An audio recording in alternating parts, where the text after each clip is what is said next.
Yo les gens, on se retrouve pour une vidéo. Oui, je sais, ça fait un bail, mais voilà. Et aujourd'hui, on va jouer le brawler qui, selon moi, est le plus sous-coté. Je parle évidemment du Colonel Médor, qui est le 5e chromatique de la saison Star Force, qui est un soutien et qui a la particularité d'avoir un avantage de 5, 2 de défense et 2 d'attaque. Donc ça commence bien. Évidemment, le gadget sac de sable qui, pour la défense, qui est pas mal contre les brawlers comme Shelly, Bull ou même Buzz avec son grab, ça peut être pas mal.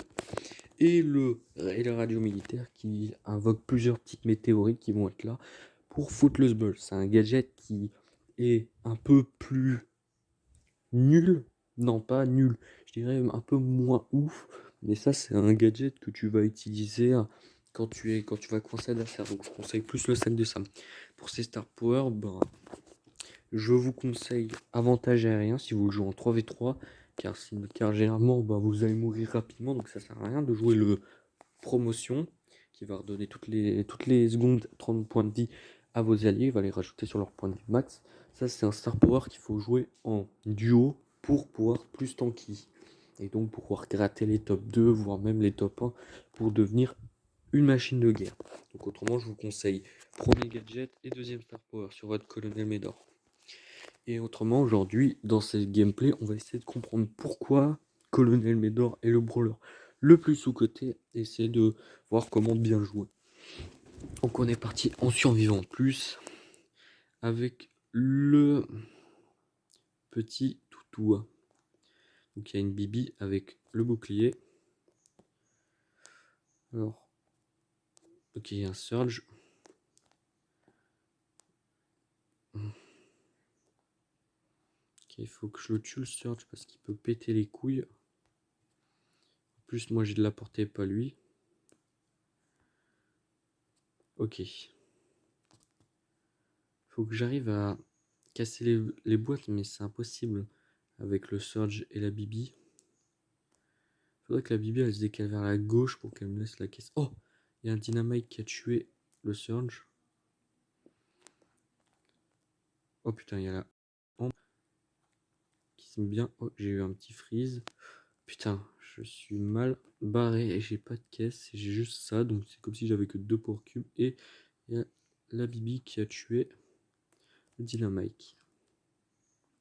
Ok. Ok. Je vais jouer comme ça avec les rebonds parce que c'est important de savoir maîtriser les rebonds. On n'est plus que 5 et les autres prennent les kills. Et du coup, ça me met très mal. Faut que je fasse gaffe. Putain. Aïe aïe aïe. Ok. Faut que je fasse gaffe à ce surge parce qu'il me gadget dessus. Je suis littéralement mort. Et évidemment, il y a la Bibi. Il y avait, on en avait encore 2. Et du coup, bah, il y a une Bibi qui a survécu, mais pas l'autre.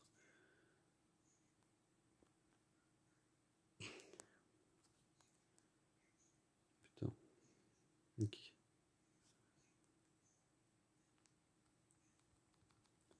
Yes. Avec mon Star Power, je l'ai buté. J'ai fait un truc très risqué. Ok. Bon, je suis mort. Mais je l'ai tué.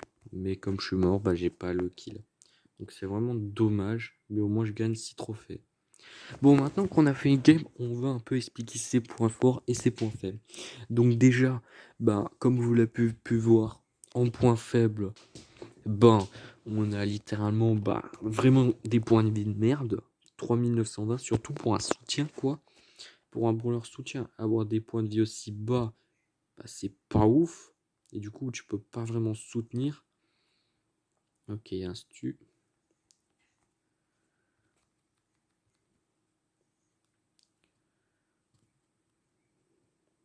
Ok, j'ai presque tué. Ok. Ok, yes, je l'ai tué grâce à ma météorite. Et en plus, avec le Star Power, je fais plus de dégâts. Mais l'Elisa, elle a pris les caisses. On prend le boost qui va nous donner plus de power cube. Et du coup, ben, en avantage, ben, sont super déjà. Parce que avoir un boost, c'est fort. En plus, ce n'est pas juste un boost de dégâts, c'est aussi un boost de santé. Donc c'est cool. Donc c'est un très bon avantage. Et après, je trouve aussi un désavantage, comme c'est un soutien, il tape vraiment pas fort. Et merci le Spike. Oh, et merci. Hop là, il est tombé dans la gueule du loup et je récupère tout. En plus là, c'est-à-dire que je suis à 8 Power Cubes, 6 plus mon super. J'ai encore mes gadgets, je suis trop bien. Et en plus, il reste Corbac et Shelly.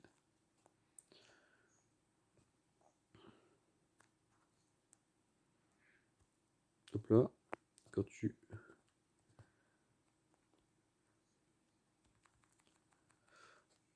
Ok. Ok.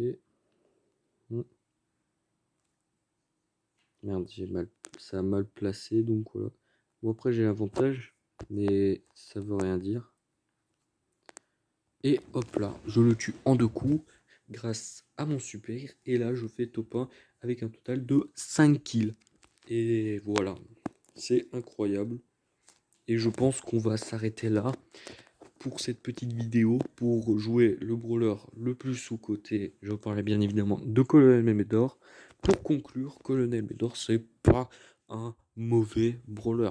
C'est juste un soutien qui est pas si ouf comme soutien à cause notamment de sa santé qui est vraiment horrible. Autrement, il a un très bon ulti, pouvoir donner un boost et pouvoir attaquer. C'est sympa.